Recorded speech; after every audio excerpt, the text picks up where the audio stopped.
조금 있으면 너희가 나를 보지 못할 것이고 또 조금 있으면 나를 다시 볼 것이다. 예수님 제자들 중 몇 사람은 서로 이렇게 말했습니다. 주님께서 조금 있으면 너희가 나를 보지 못할 것이고 또 조금 있으면 나를 다시 볼 것이다 라고 말씀하시고 또 이는 내가 아버지께로 가기 때문이다 라고 말씀하셨는데 이게 대관절 무슨 뜻일까? 또 그들은 주님께서 조금 있으면 이라고 말씀하셨는데 그분이 하신 말씀은 도대체 이해할 수 없어 라고 말했습니다. 예수님께서 제자들이 자기에게 물어보고 싶어 한다는 것을 아시고 그들에게 말씀하셨습니다. 내가 조금 있으면 너희가 나를 보지 못할 것이고 또 조금 있으면 나를 다시 볼 것이다 라고 한 말 때문에 너희끼리 서로 묻느냐? 내가 너희에게 진리를 말한다. 너희는 울며 애통할 것이나 세상은 기뻐할 것이다. 너희가 슬퍼할 것이지만 너희의 슬픔은 기쁨이 될 것이다. 출산하는 여인에게는 출산할 때의 고통이 있다. 그러나 아이를 낳으면 여인은 아이가 세상에 태어난 것이 너무 기뻐서 그 고통을 잊어버린다. 너희도 지금은 근심하지만 내가 너희를 다시 보게 되면 너희는 기뻐할 것이다. 그리고 아무도 너희에게서 그 기쁨을 빼앗지 못할 것이다. 그때에는 너희가 내게 아무것도 구하지 않을 것이다. 내가 너희에게 진리를 말한다. 너희가 내 이름으로 아버지께 무엇이든지 구하면 그분이 너희에게 주실 것이다. 지금까지는 너희가 내 이름으로 아무것도 구하지 않았다. 그러나 구하라. 그러면 너희가 받을 것이요 너희 기쁨이 가득 찰 것이다. 내가 지금까지는 이것을 비유적인 말로 너희에게 말하였지만 더 이상 비유적인 말이 아니라 아버지에 관하여 명확한 말로 너희에게 말할 때가 올 것이다.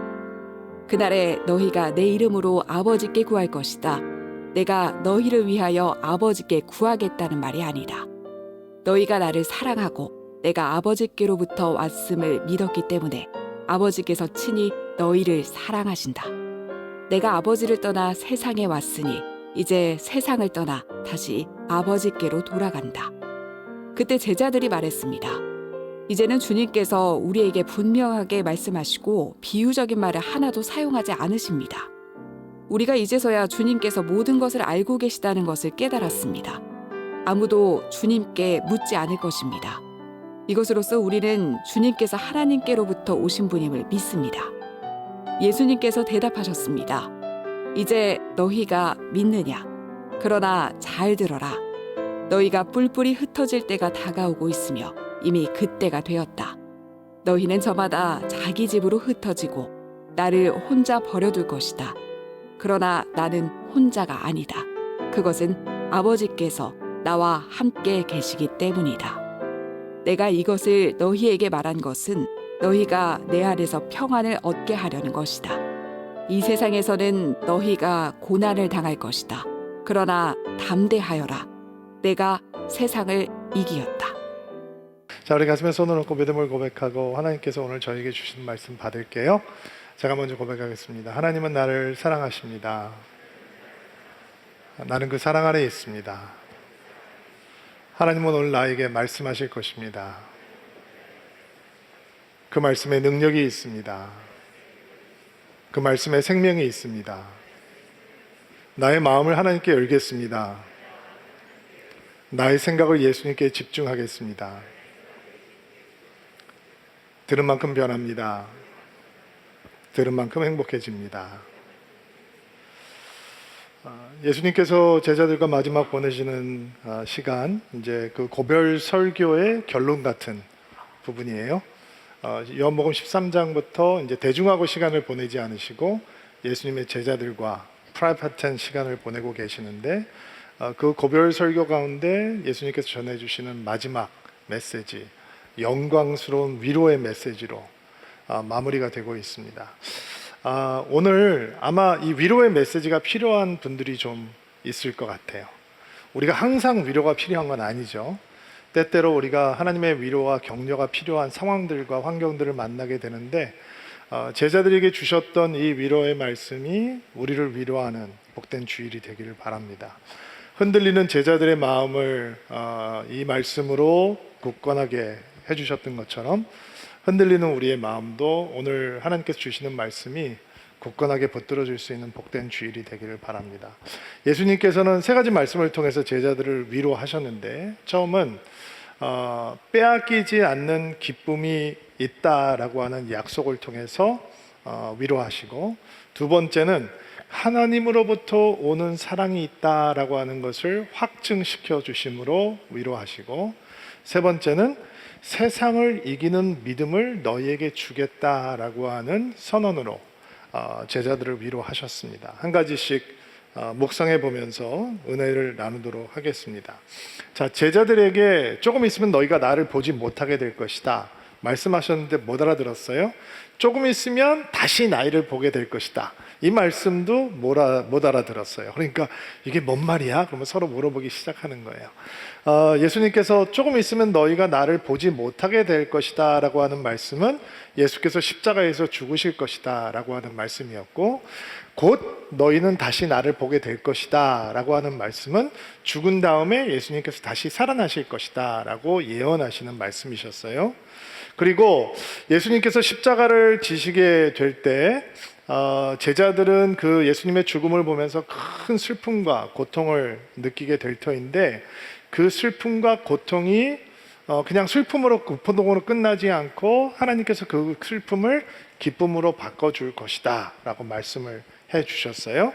이 기쁨에는 근데 특징이 있어요. 어떤 특징이 있냐면 아무도 빼앗을 수가 없는 거예요. 이 사실에는 몇 가지 전제가 있죠.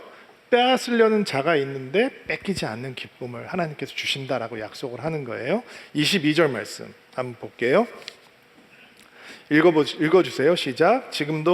너희는 지금도 근심하지만 내가 너희를 다시 보게 되면 너희는 기뻐할 것이다. 그리고 아무도 너희에게서 그 기쁨을 빼앗지 못할 것이다. 아무도 너희의 기쁨을 빼앗지 못할 것이다. 너희의 기쁨을 빼앗을 자가 없을 것이다. 약속하여 주셨어요. 이게 첫 번째 위로예요. 큰 슬픔과 고통을 당할 것이지만 어느 누구도 너희의 기쁨을 빼앗을 자가 없으리라. 십자가 앞에서 슬픔, 고통만 느끼는 제자들의 모습 속에서 이제 우리의 연약함을 보게 되죠. 사실은 이렇게 교회 와서 말씀을 들을 땐 우리 마음이 믿음으로 뜨거워지잖아요. 기도하면 믿음으로 충만해지는 걸 느낄 수 있잖아요. 근데 현실로 돌아가면 어때요? 막 낙심되잖아요.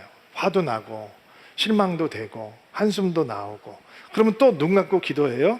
그러면 또 버틸 수 있을 것 같아요. 근데 또 세상으로 돌아가면 사람 말 하나 때문에 우리 마음이 막 지옥으로 떨어졌다, 마음이 상했다, 상처받았다 반복하죠. 이렇게 영적인 냉탕과 온탕을 왔다 갔다 해요. 이게 연약한 우리의 모습이에요. 그런데 예수님께서 약속하시는 것은 슬픔을 기쁨으로 바꿔주시는 하나님의 은혜가 있다라는 거예요. 세상에서는 언제 기쁨을 느껴요? 환경이 바뀌면 기쁨을 느끼죠. 상황이 좋아지면 기뻐지고 상황이 나빠지면 슬퍼지는 거예요. 그런데 믿음은 언제 기쁨을 느끼느냐? 하나님께서 행하신 역사를 보면 기뻐지는 거예요. 그럼 하나님께서는 슬픔을 기쁨으로 바꾸시기 위해서 어떤 역사를 행하시느냐? 죽었던 예수 그리스도를 부활시키시는 거죠.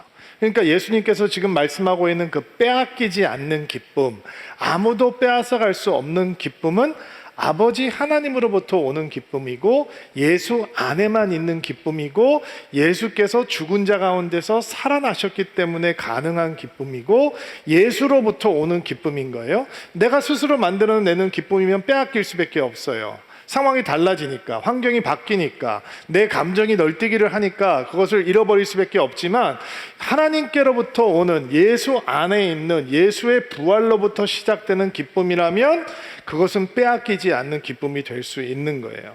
사람들이 기쁨에 대해서 막연하게 오해를 하고 있는 게 뭐냐면, 지금보다 조금 더 나아지면 기뻐할 수 있을 거다라고 생각하는 거죠. 지금보다 조금 더 올라가면, 지금보다 조금 더 멀리 가면, 지금보다 조금 더 여유로워지면, 풍요로워지면, 지금보다 조금 더 상황이 나아지면 그때는 나 기뻐할 수 있을 거야. 그런데 지금보다 조금 더 라고 하는 길을 따라가면 기쁨이 없어요. 거기는 막다른 길이에요. 데드 엔드. 거기에 가면 실망만 있는 거예요. 얼마나 많은 사람들이 지금보다 조금 더 그것을 붙들기 위해서 열심히 노력하고 중요한 것들을 희생하고 따라가 보지만 결국은 그 끝에는 자기들이 원하고 기대했던 것은 없어요. 실망을 하게 되는 것이죠. 예수님께서는 이렇게 상황이 호전되면서 얻어지는 기쁨이 아니라 하나님의 은혜, 슬픔을 기쁨으로 바꿔주시는 하나님의 은혜를 설명하고 있는 거예요. 20절 말씀 한번 봐주세요. 한 목소리 읽을게요. 시작. 내가 너희에게 진리를 말한다. 너희는 울며 애통할 것이나 세상은 기뻐할 것이다. 너희가 슬퍼할 것이지만 너희의 슬픔은 기쁨이 될 것이다. 세상은 왜 예수님의 죽음을 기뻐하나요? 예수님을 대적했으니까, 예수님을 십자가에 못 박기 원했으니까. 제자들은 슬퍼하지만 세상은 기뻐해요. 그러나 하나님의 은혜는 죽으셨던 예수를 다시 살리심으로 제자들의 슬픔을 기쁨으로 바꿔주시는 은혜가 있었던 거예요. 근데 이 기쁨을 빼앗아 가려고 하는 자가 있다고 그랬죠. 요한복음 10장 10절을 보면 도둑은 왜 온다 그랬어요? 훔치고 파괴하고 죽이기 위해서 한 목적을 위해서 온다라고 얘기했죠. 그러니까 하나님께서는 예수님을 죽은 자 가운데서 부활하게 하심으로 우리에게 빼앗길 수 없는 기쁨을 주시기를 원하는 거예요. 근데 그 기쁨을 빼앗아 가려고 하는 자가 있어요. 죽이고 파괴하고 훔치려고 하는 목적을 다가오는 원수 마귀가 있는 거예요. 그런데 그 기쁨을 지킬 수 있는 길을 하나님께서 보여주세요. 23절부터 24절 말씀인데요, 한 목소리를 읽겠습니다. 그때에는 너희가 내게 아무것도 구하지 않을 것이다. 내가 너희에게 진리를 말한다. 내가 내 이름으로 아버지께 무엇이든지 구하면 그분이 너희에게 주실 것이다. 지금까지는 너희가 내 이름으로 아무것도 구하지 않았다. 그러나 구하라. 그러면 너희가 받을 것이요 너희 기쁨이 가득할 것이다. 구하라. 그러면 너희가 받을 것이요 너희 기쁨이 가득할 것이다. 충만할 것이다. 그러니까 빼앗기지 않는 기쁨과 뭐가 깊은 관계가 있는 거예요? 기도가 관계가 있는 거예요. 기쁨을 주셨는데 빼앗으려고 하는 자가 있어요. 그것을 빼앗기지 않으려면 예수의 이름으로, 예수의 기도로 구하라. 구하면 기쁨이 충만하게 될 것이다 라고 예수님께서 약속을 해주시는 거죠. 이 얘기를 뒤집어 놓고 보면 기도하지 못하면 그 기쁨 지켜낼 수 없다라는 거예요. 예수님께서 죽은 자 가운데서 부활하셨음에도 불구하고 기도하지 못하는 사람들은 결코 그 기쁨을 지켜낼 수 없다는 거예요. 자, 기쁨을 지키지 못하고 있다라고 하는 증거는 뭐냐? 현실만 바라보게 되고 한숨을 짓게 되는 것이고, 불평과 불만 속에 빠지고 신세 한탄을 하게 되는 것이고, 질투와 시기심에 사로잡혀서 감사하지 못하는 삶을 살아가게 된다는 거예요. 그런데 기도하면 기쁨으로 충만할 것이다 라고 예수님께서 약속해 주세요. 어떤 사람들에게는 기도는 독백과도 같아요. 주문과도 같은 거예요. 응답하신다라고 하는 기대감이 없어요. 하나님의 이름 불러도 대답 없는 이름이요, 부르다 내가 지칠 이름이요. 아무리 기도하지만 하나님께서 응답하신다는 기대감이 없으니까 기도가 독백이 되고 기도가 주문처럼 변하는 거예요. 근데 우리의 기쁨을 지킬 수 있는 기도는 그런 기도가 아니에요. 우리의 기쁨을 지키는 기도는 예수님의 이름으로, 예수님의 기도로 무장이 되어 있는 기도인데, 사실 이 기도에 대해서 자세하게 다음 주부터 저희가 얘기를 나눌 거예요. 요한복음 17장에 예수님의 기도, 대제사장의 중보 기도가 시작이 되는데, 거기에서 기도의 내용과 기도의 영성과 기도의 믿음에 대해서 자세하게 배울 거예요. 오늘은 기도에 대해서 자세하게 설명을 하진 않지만, 여러분이 오늘 기억해야 되는 약속은, 기도하는 사람은 절대로 기쁨을 빼앗기지 않을 것이다 라고 하는 약속이에요. 이거는 정말 막연한 희망사항이 아니라 예수님께서 주시는 흔들리지 않은 약속이어야 되는 것이죠. 여러분, 말씀을 한 군데 더 볼게요. 26절 봐주세요. 그날에 너희가 내 이름으로 아버지께 구할 것이다. 내가 너희를 위하여 아버지께 구하겠다는 말이 아니다. 이거 무슨 얘기야? 예수님께서 우리를 위해서 기도 안 하시겠다는 그런 뜻이 아니라, 예수님께서 우리를 위해서 중보하시지 않는다라고 하는 뜻이 아니라, 구약 시대에는 하나님께 나아가려면 누구를 통해서 나가야 되는 거예요? 제사장들을 통해서 나가야 되는 거잖아요. 제물을 가지고 와서 제물에 우리의 죄를 전가하고, 제사장이 이 사람들을 위해서 기도하고 중보함으로 제사를 지냄으로 하나님 앞에 나아갈 수 있는 거예요. 예수님의 십자가가 섰어요. 예수님께서 십자가에서 죽으시자 성전의 휘장이 갈라지죠. 그 휘장 안에는 뭐가 있어요? 지성소. 하나님의 임재를 상징하는 지성소가 사람들 눈앞에 드러났어요. 이게 무슨 얘기냐면 누구를 통해서 하나님 앞에 나아가는 시대는 끝났고 이제는 예수 그리스도의 공로를 의지하고 예수 그리스도의 십자가의 능력을 의지하고 누구든지 하나님의 보좌를 향해서 직접 달려갈 수 있다는 거예요. 기도가 뭐냐?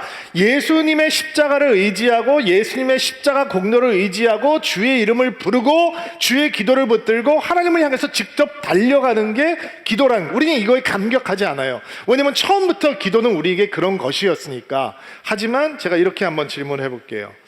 여러분은 기도 속에서, 여러분의 기도 가운데서 정말 하나님께서 여러분의 기도를 들으시고 기도를 응답하시고 여러분이 기도하는 일보다 더 큰 일을 행하시기를 원하시고 여러분의 기도를 통해서 역사하기를 기뻐하신다라고 하는 설레임과 확신이 여러분 가운데 있는가? 그 기도가 없으면, 확신이 없으면, 설레임이 없으면 못 지키는 거예요, 기쁨을.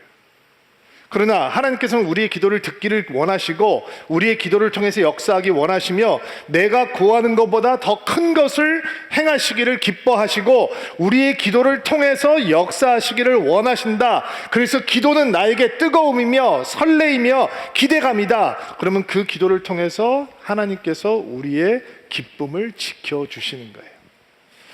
제가 이 한 해 5만 시간 기도 운동 준비를 하고 기도하면서 정말 우리 성도들이 기도에 대한 두려움이 아니라 부담감이 아니라 죄책감이 아니라 기도라는 단어를 떠올리면 가슴이 막 설레고 기대감이 가득 차오고 하나님께서는 이번에 나의 기도를 통해서 우리의 기도를 통해서 어떤 역사를 이루실까라고 하는 뜨거운 마음이 모든 드림인들 가운데 회복될 수 있는 귀한 한 해가 되기를 정말 소망하는 마음이 생겼어요.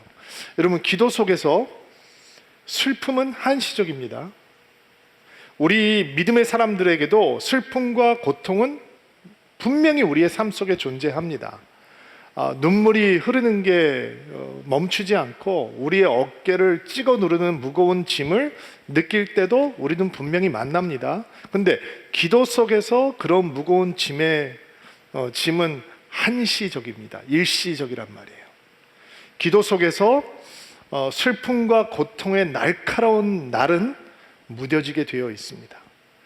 우리는 기도가 있기 때문에 슬픔의 노예가 되지 않고 고통 앞에 무릎을 꿇지 않는 것입니다.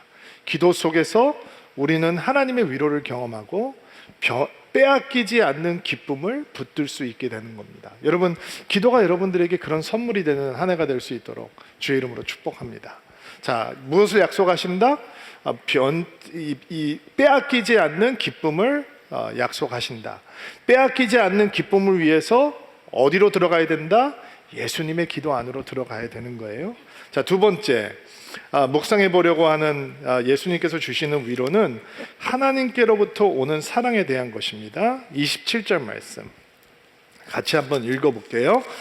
너희가 나를 사랑하고 내가 아버지께로부터 왔음을 믿었기 때문에 아버지께서 친히 너희를 사랑하신다. 아버지께서 너희를 친히 사랑하신다. 아버지께서 나를 친히 사랑하신다. 이게 오늘 여러분들이 아멘으로 받아야 되는 말씀이에요. 하나님께서 나를 사랑하신다. 왜 사랑하시나요? 여러분이 이렇게 교회생활 열심히 하고 있기 때문에 열심히 현장 예배 드리고 셀하고 성경 읽고 기도하고 이렇게 종교적인 헌신이 있기 때문에 하나님께서 여러분을 사랑하시나요? 그렇게 오해하는 분들이 간혹 있어요. 내가 하나님 앞에 사랑받으려면 교회 생활 더 열심히 하고 하나님 보시기에 이쁜 짓을 좀 많이 해야 되는 거죠. 그렇죠?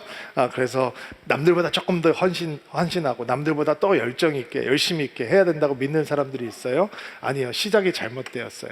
오늘 말씀은 하나님께서 우리를 왜 사랑하신다라고 이 말씀을 하고 있냐면 우리가 예수님을 믿고 사랑했기 때문에, 사랑하고 믿기 때문에 아버지가 우리를 친히 사랑하신다라고 얘기했어요. 그러니까 만약에 우리 안에 열정이 있다면, 우리 안에 헌신이 있다면, 우리 안에 주님 앞에 정말 충성하고 싶은, 나를 드리고 싶은 마음, 이 뜨거운 마음이 있다면 그거는 사랑을 얻기 위한 도구가 되어서는 안 된다는 거예요. 그것은 잘못된 출발이에요. 사랑을 받았기 때문에 주님 앞에 드리는 마음이 되어야 되는 거예요. 하나님께서 우리를 무조건적으로 사랑하셨어요. 너무 사랑을 받으니까 하나님 앞에 열심도 드리고 싶고 열정도 드리고 싶고 충성도 드리고 싶고 뜨거운 마음도 드리고 싶은 생각이 드는 거예요. 하나님 아버지께서 우리가 주님을 먼저 주님께서 우리를 사랑하신 것처럼 주님을 사랑하고 주님을 믿기 때문에 우리를 친히 사랑해 주신다. 어떻게 알 수 있어요? 표현 안 하면 알 수 있나요? 여러분, 사랑은 표현하는 거라면서요. 그럼 표현 안 하면 누군가 여러분을 사랑한다는 거 여러분 알 수 있어요? 이게 어려운 게 하나님은 여러분 향해서 사랑을 어떻게 표현하시나요? 이렇게 물어보면 답을 잘 못해요. 왜냐면 우리가 잘 표현을 못하니까. 우리는 사랑을 기대하는 것도 서투르지만 표현해 주는 것도 굉장히 서투르거든요. 남편이 밤 늦게까지 뭐 일이 있어서 저녁 식사를 못하고 집에 돌아왔어요. 남편은 언제 사랑을 느끼냐? 그런 순간 아내가 따뜻한 굿한 그릇, 불평하지 않고 그릇소리 크게 내지 않고 이렇게 한 상 차려주면 아, 내가 사랑받는구나 라고 느낀대요. 그래서 제가 그거를 자매님들한테 알려드려요. 그럼 자매님들이 발끈해요. 목사님, 우리가 무슨 집에서 밥하는 도움입니까?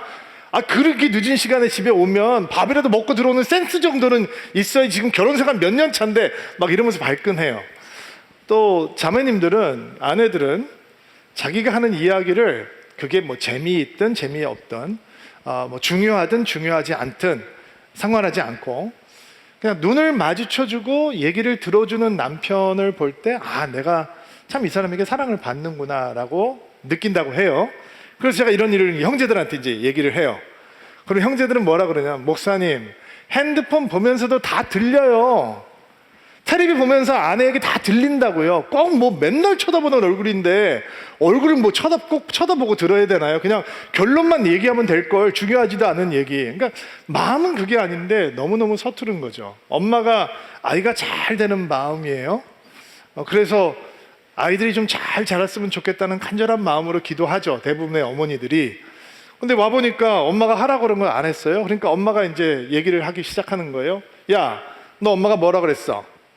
학원 숙제 미리 해놓으라 그랬지? 너 엄마가 한 번 한 얘기 두 번 하는 거 싫어하는 거 알아 몰라? 엄마 성격 알아 몰라? 엄마는 한 번 아니면 아닌 거 몰라? 이러면서 얘기를 해요. 근데 사실은 메시지가 그게 아니거든요.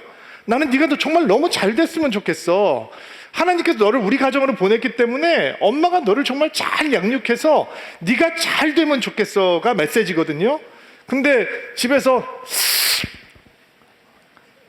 이런 막 광야에서 들리는 방울뱀 소리가 나오면서 아이들을 협박하고 위협해요. 그거로 양육이 되는 게 아닌데 참 서툴러요.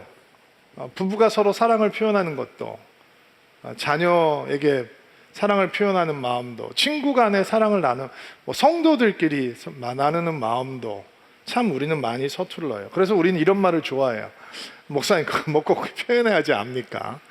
그 척하면 좀 알아차려야지. 그거 민망하고 뭐 촌스럽게 그걸 또 말로 표현을 합니까? 아니, 분노는 잘 표현하면서, 예? 분노는 마음껏 자유롭게 구체적으로 표현을 하잖아요. 근데 사랑은 표현을 못해요. 그러면 하나님은요? 하나님은 여러분에게 그 사랑을 표현하시나요? 사랑은 표현하는 거라면서요. 하나님께서 친히 사랑하신다. 그러면 하나님도 혹시 우리 그렇게 얘기하시면요, 야, 그거 뭐 얘기해야 하니? 뭐 척하면 좀 알아차려야 되는, 이렇게 하고 한다면 여러분은 하나님께서 친히 여러분을 사랑하신다라고 하는 사실을 매일매일 확인할 수 있겠어요?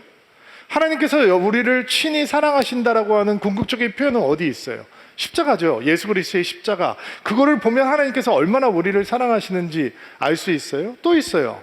하나님께서는 날마다 우리에게 러브레터를 보내고 계세요. 이게 바로 하나님의 러브레터죠.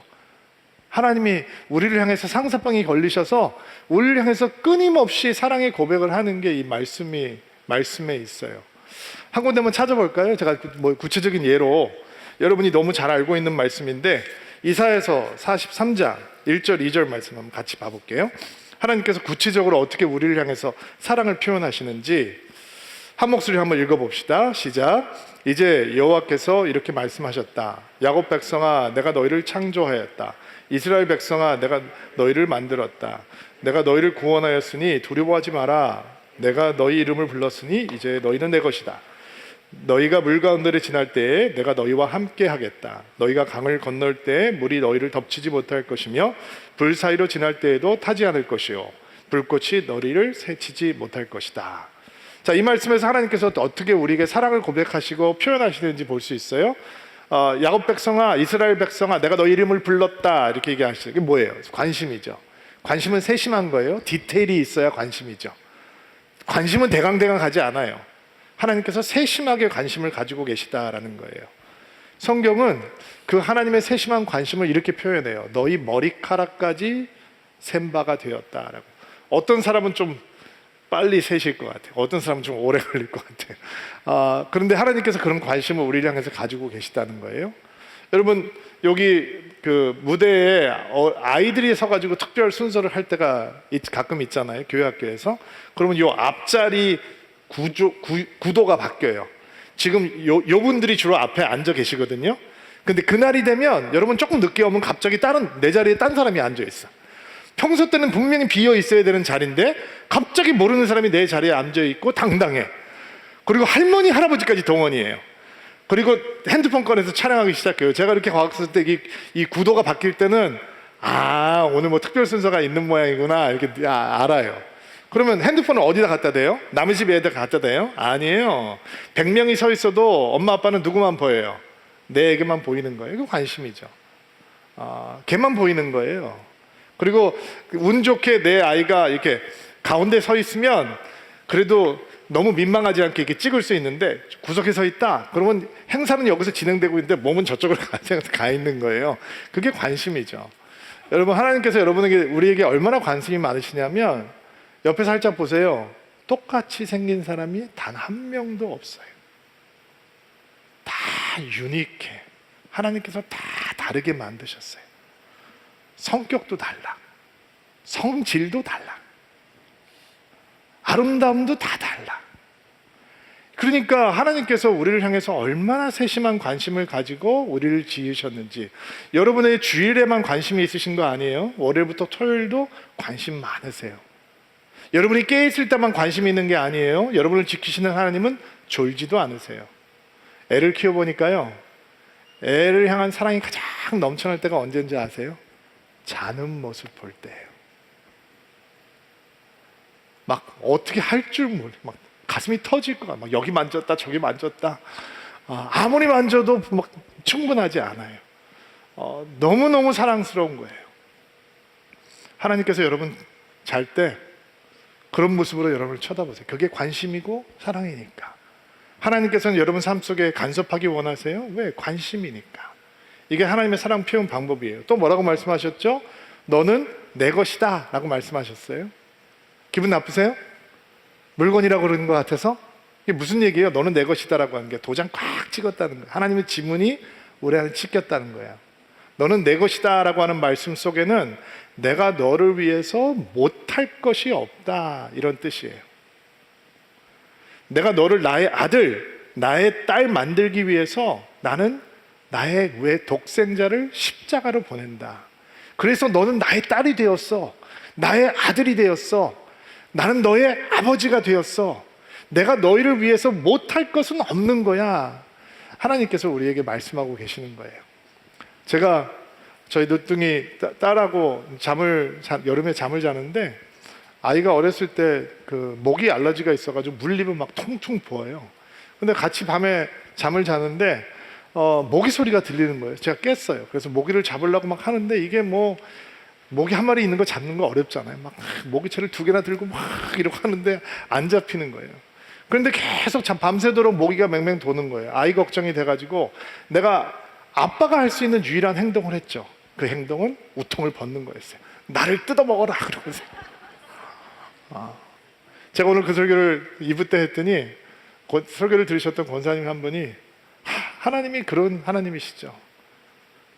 나를 뜯어먹어라 그러면서 자기 자신을 내어주시는 하나님이시라는 거예요. 그런 제가 이기적인 사람인데도 불구하고 부족하고 연약한 사람인데도 불구하고 내 아이를 위해서 그렇게 해요. 저희 아이가 그런 사랑을 받고 자라서 그런지 언젠가 이런 얘기를 하더라고요. 무인도에 누군가 한 사람하고 갇혀 있어야 된다면 나는 절대로 아빠랑은 안 갈 거라는 거예요. 그래서 제가 속으로 마음이 좀 섭섭했어요. 내가 내 아이를 위해서 못할 게 없다라고 생각하면서 살았는데, 근데 그 이유가 너무 걸작이에요. 아빠는 분명히 거기 나랑 갇히면 밥도 안 먹을 거고 다 나 먹으라고 포기할 거기 때문에 금방 죽을 거기 때문에 같이 못 간다는 거예요. 여러분, 여러분의 하늘 아버지가, 여러분의 하늘 아빠가 여러분을 위해서 독생자를 버리세요. 내가 너를 위해서 못할 것이 없다라고 말씀하세요. 그리고 도장을 찍으세요. You belong to me. 너는 나의 것이라 라고 말씀. 이게 하나님의 사랑을 표현하는 방법이에요. 또 있죠? 물 가운데 있을 때 물이 너를 덮지 못할 것이고 불 가운데를 지날 때 불이 너를 사르지 못할 것이다. 왜요? 왜냐하면 내가 너와 함께 하기 때문이다 라고 말씀하세요. 동행이죠. 동행이 보호예요. 여러분, 이런 말씀 들어보셨어요? 사랑하면 사랑하기 때문에 떠난대요. 뭐 영화나 노래 중에서 가끔 그런 얘기 나올 때 있죠. 완전 거짓말이에요. 그러니까 사랑하면 끝까지 옆에 있어야 되는 거예요. 하나님의 사랑이 그런 것이죠. 나는 너 포기하지 않아. 물이 덮쳐와도 나는 너와 함께야. 불이 덮쳐와도 나는 너와 함께야. 내가 너와 함께하기 때문에 물이 너를 덮지 못할 거고 불이 너를 사르지 못할 거야. 그게 내가 너와 함께 있을 때 일어나는 보호야 라고 약속을 해주시는 거죠. 하나님은 여러분을 향해서 사랑의 세례나이다를 한 번도 멈춘 적이 없으신단 말이에요. 이게 바로 하나님께서 친히 우리를 사랑하신다라고 하는 약속이에요. 이 약속을 알았던 사도 바울은 뭐라고 고백하냐면, 그 어느 것도 하나님의 사랑에서 우리를 끊을 수 없습니다 라고 고백하는 거예요. 여러분, 한 분 한 분을 그런 사랑으로 사랑하십니다. 그 사랑을 느끼고 위로를 받으시는 복된 주일이 되기를 바랍니다. 세 번째, 예수님께서 제자들에게 주시는 위로는 세상을 이기는 믿음에 대한 거예요. 32절, 33절 말씀 볼게요. 32절, 33절 말씀 읽어주세요. 시작. 그러나 잘 들어라. 너희가 뿔뿔이 흩어질 때가 다가오고 있으며 이미 그때가 되었다. 그러나 나는 혼자가 아니다. 그것은 아버지께서 나와 함께 계시기 때문이다. 내가 이것을 너희에게 말한 것은 너희가 내 안에서 평안을 얻게 하려는 것이다. 이 세상에서는 너희가 고난을 당할 것이다. 그러나 담대하여라. 내가 세상을 이기었다. 주님이 제자들에게 너희들에게 핑크빛 미래가 다가온다 말씀하시지 않았어요? 이미 그들은 출교당할 것이고 고난당할 것이고 죽음까지도 당할 수 있다라는 말씀을 하셨고, 실제로 제자들은 순교했죠. 근데 예수님께서는 뭐라고 약속을 하고 계시냐면, 담대하여라. 내가 세상을 이기었다 라고 말씀을 하세요. 세상의 눈으로 보면 이 말은 거짓말처럼 느껴져요. 왜냐하면 십자가라고 하는 게 어떻게 승리가 될 수 있겠어요? 완전 패배자들, 실패자들이 달리는 곳이잖아요. 예수님은 유대 종교 지도자들의 모함을 받아서 로마 법정에서 사형 선고를 받고 가장 흉악한 범죄자들이 처형을 당하는 십자가에서 죽으셨어요. 근데 그게 어떻게 승리자의 모습이에요? 실패자, 패배자의 모습이죠. 그렇지만 예수님께서 담대하여라, 내가 세상을 이기었다라고 말할 수 있는 근거는 어디에 있느냐? 십자가가 끝이 아니라 부활이 다가오고 있기 때문이에요. 십자가는 부활로 완성이 되기 때문이죠. 따로 떼어놓고 생각할 수가 없는 거예요. 세상은 예수를 실패자로 만들기 위해서, 사단은 예수를 패배자로 만들기 위해서 십자가에 못 박아 버렸지만, 하나님께서는 죽은 자 가운데서 예수 그리스도를 부활케 하심으로 그 모욕의 자리가 승리의 자리가 되게 하시고, 그 패배의 자리가 영원한 승리의 자리가 되게 해 주셨던 거예요. 그러니까 예수께서는 담대하라, 내가 세상을 이기었노라 라고 말씀하실 수 있는 것이고, 그 말씀은 내가 세상을 이겼던 것처럼 너희도 세상을 이기는 믿음을 가질 것이다 라고 언약하고 계시는 것입니다. 여러분, 세상을 이기는 믿음은 어떤 믿음인가요? 세상을 이기는 믿음, 성경에 보면 하나님께서 세상을 바라보면서 너무 가슴 아파하시고 한탄하는 마음을 가지셨던 시대가 있었는데, 바로 노아의 방주가 만들어지던 시대였어요. 사람이 행하는 것이 전부 악이고 그래서 사람을 만든 것을 하나님께서 한탄하시고 후회하셨다, 마음 아파하셨다라고 하는 얘기가 나와요. 모든 사람들이 하나님을 버렸어요. 하나님을 거부했어요. 하나님을 향해서 등을 돌렸어요. 아무도 하나님을 경외하지 않아요. 근데 한 사람의 마음이 주님을 향해 있어요. 모든 사람은 하나님에 대해서 관심이 없는데 한 사람이 주님을 향해서 관심을 갖고 있어요. 모든 사람은 주님을 믿지 않는데 그 한 사람은 주님을 믿는 마음을 아직도 가지고 있어요. 노아였죠. 여러분, 세상을 이기는 힘은 뭔지 아세요? 세상과 다르게 사는 거예요. 결이 다르게, 컬러가 다르게. 믿음이 있는데도 불구하고 세상 앞에서 무력한 사람들이 있습니다. 그 사람들은 세상과 결이 같은 사람들이에요. 세상과 컬러가 같은 사람들이에요. 세상 영향력에 젖어 있는 사람들이에요. 그러니까 세상을 맞서서 싸울 수 있는 능력이 없는 거죠. 근데 다르면 세상과 결이 다르고 세상과 색깔이 다르고 세상의 가치관과 다르고 세계관과 다르고 세상의 물결을 거슬러 올라가는 사람이면 그것이 바로 세상을 이기는 힘이 되는 것입니다. 여러분, 생각해 보세요. 이 요한 사도 요한이 이 복음서를 기록하면서 담대하여라, 내가 세상을 이기었노라, 마지막 설교예요. 그리고 예수님께서 기도하시고 잡히시거든요. 그리고 십자가로 가시는 거예요. 이 이미지가 너무 강렬했던 것 같아요. 요한한테. 그가 서신서를 기록하면서 뭐라고 다시 증언하고 있냐면, 들어보세요. 이 말씀이 사도 요한을 꿰뚫고 있다라고 하는 것을 우리가 볼 수 있는데, 요한 1서에 이런 말씀이 나와요. 하나님의 자녀라면 누구나 다 세상을 이길 수 있는 힘을 갖고 있습니다. 세상에 대해 이길 수 있는 승리는 우리의 믿음에 있습니다. 그러므로 세상을 이길 수 있는 사람은 예수님께서 하나님의 아들이심을 믿는 사람인 것입니다. 사도 요한은 꿰뚫고 있는 거예요. 믿음의 사람에게는 세상을 이길 수 있는 힘이 있다. 그 믿음은 어떤 믿음이냐? 자기 자신에 대한 믿음이 아니라 예수님이 하나님이시다라고 하는, 하나님의 아들이시다고 하는 믿음을 믿는 사람들이 세상을 이기는 믿음을 가지고 있는 사람들이다라는 거예요. 그러니까 여러분, 예수님 구세주로 믿으십니까? 그 믿음을 과소평가하시면 안 돼요. 그 믿음이 세상을 이기게 하는 믿음이 되는 거예요. 소련 시대 때 반체제 인사로 찍혀서 시베리아 강제 수용소에 오랜 시간은 갇혀 있었던 솔제니친이라고 하는 작가가 있었어요. 이름은 들어보신 적 있죠? 노벨 문학상을 받았던 작가이기도 해요. 이 강제 수용소라고 하는 게 뭐 짐승처럼 대우를 받는 곳이죠. 그 감시하는 군인들이 구타가 심해서 그냥 맞아 죽는 사람도 수도 없이 나오고, 굶어 죽는 사람, 얼어 죽는 사람, 수도 없이 많이 나오는 것이 시베리아 강제 수용소인데, 솔제니친이 너무 견디기가 힘드니까 그냥 삶을 놔버려요. 이렇게 사는 게 뭐가 의미가 있을까? 이렇게 연명한다고 이게 뭐가 이익이 있나? 그리고 중노동을 하든 삽을 내팽개치고 그냥 딸바닥에 철썩 주저앉아요. 그냥 맞아 죽는 게 낫겠다. 이렇게 게으르게 하면 와서 군인들이 막 몽둥이 찜질을 하기 시작할 테니까 얻어맞으면서 차라리 죽는 게 낫겠다라고 하면서 삽을 던져버린 것이죠. 근데 같이 갇혀있는 죄수 중에 한 명이 솔제니친 옆에 와서 땅바닥에다가 조그맣게 십자가를 하나 탁 그려놓고 사라져버려요. 그리고 솔제니친은 거기에 앉아서 십자가를 바라봐요. 그리고 그가 그 십자가를 바라보다가 자기의 내면에 엄청난 변화가 임했다라고 나중에 간증을 해요. 어떤 변화냐? 그 십자가가, 땅에 그려진 십자가가 그의 절망을 무너뜨리고 고통을 무너뜨리고 슬픔을 무너뜨리는 걸 경험하는 거죠. 아직도 시베리아예요. 아직도 강제 수용소 아니에요. 아직도 중노동을 해야 돼요. 근데 십자가를 바라보는데 슬픔도 권세를 잃어버리고 고통도 권세를 잃어버리고, 십자가가 나를 바꾸는구나 라고 하는 걸 느꼈다는 거예요. 나중에 이런 고백을 해요. 들어보세요.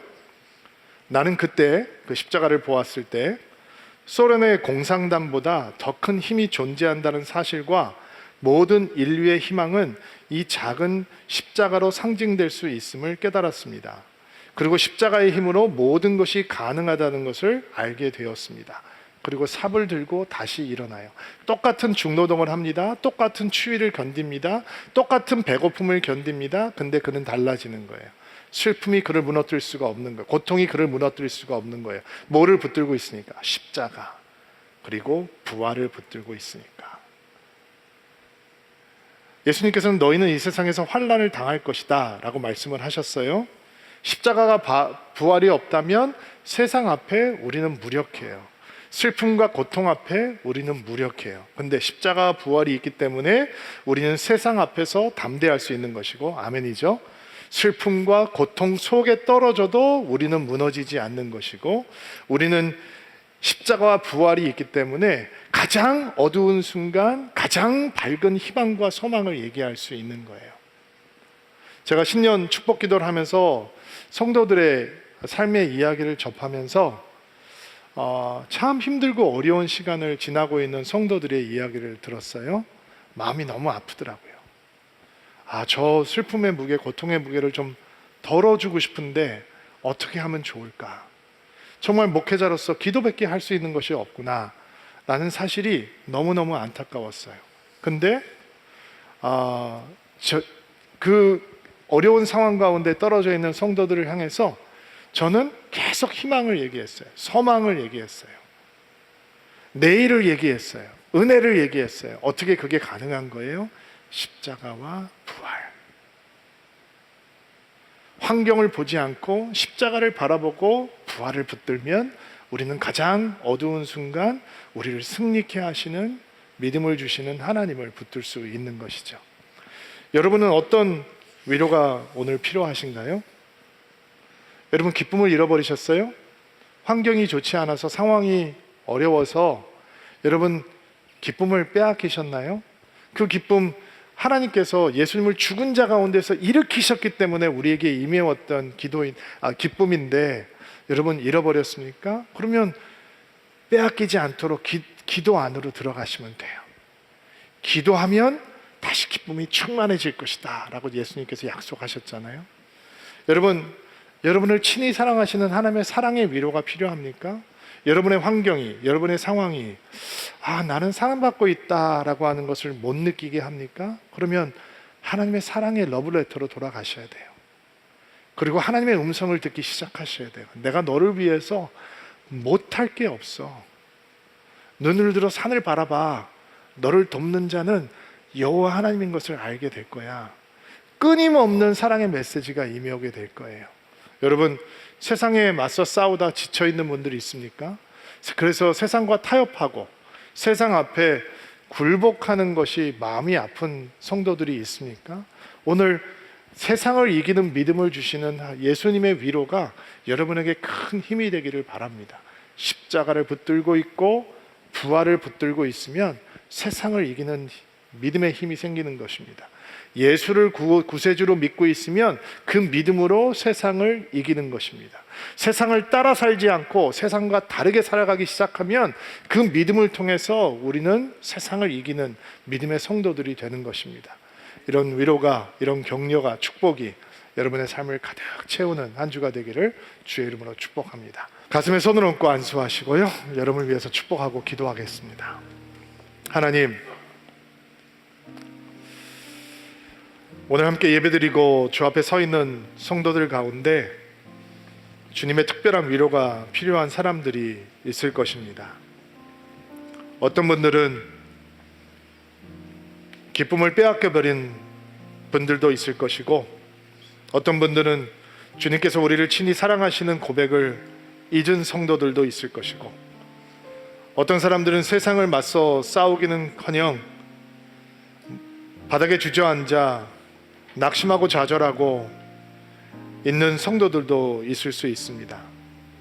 하나님, 주께서 은총을 베풀어 주셔서 빼앗기지 않는 기쁨을 누릴 수 있도록 도와주옵소서.